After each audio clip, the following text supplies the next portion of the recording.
Bonjour à toutes et à tous, installez-vous confortablement. À la une de ce journal, Ajroudi répond à McCourt, Mandanda prévoit son départ et les négociations pour Osimhen se compliquent. Ajroudi répond à McCourt, agacé par les rumeurs de vente de l'OM, le propriétaire américain a tenu à clarifier les choses. L'OM n'est clairement pas à vendre, et selon lui, ces rumeurs n'ont nul autre but que de déstabiliser le club, alors qu'il retrouvera la Ligue des Champions cette saison. Mais le franco-tunisien voit les choses autrement. Il a déjà chargé 2 banques de travailler sur le dossier. Il faut laisser le temps au temps. Il y a toujours un acheteur et un vendeur. Je laisse les banquiers faire, a-t-il déclaré à l'équipe. Pour lui, faire des affaires dans le sport n'est rien d'autre qu'un plaisir. Il ne veut obliger personne à se stresser. Le feuilleton continue. Steve Mandanda prévoit son départ.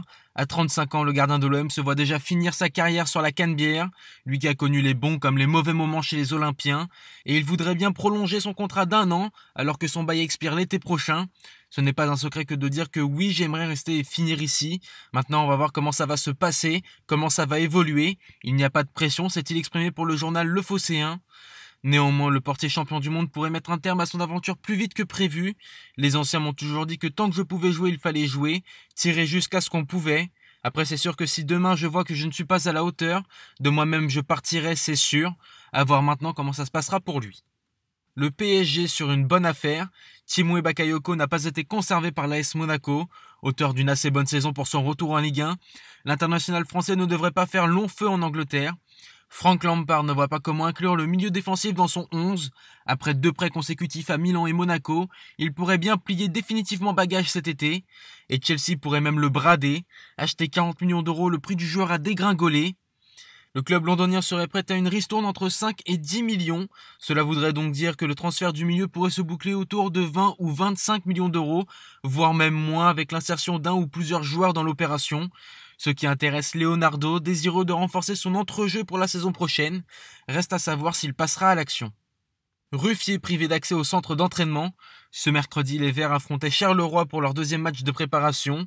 Non convoqué par Claude Puel, le portier a voulu se rendre sur les lieux de la rencontre pour y assister, à l'ETRA, centre de vie et d'entraînement de la SSE. Mais c'est un huissier de justice qui l'a accueilli. Il lui a remis une lettre lui notifiant sa mise à pied à titre conservatoire et l'interdiction d'accéder au centre d'entraînement.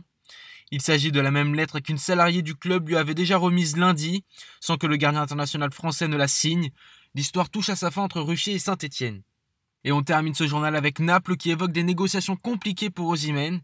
Si l'attaquant du LOSC a d'ores et déjà choisi de rejoindre le Napoli, le transfert n'est pas encore bouclé, des détails restent à régler. Directeur sportif du club italien, Cristiano Giuntoli a d'ailleurs confirmé les difficultés à trouver un accord entre tous les parties impliquées dans ce dossier.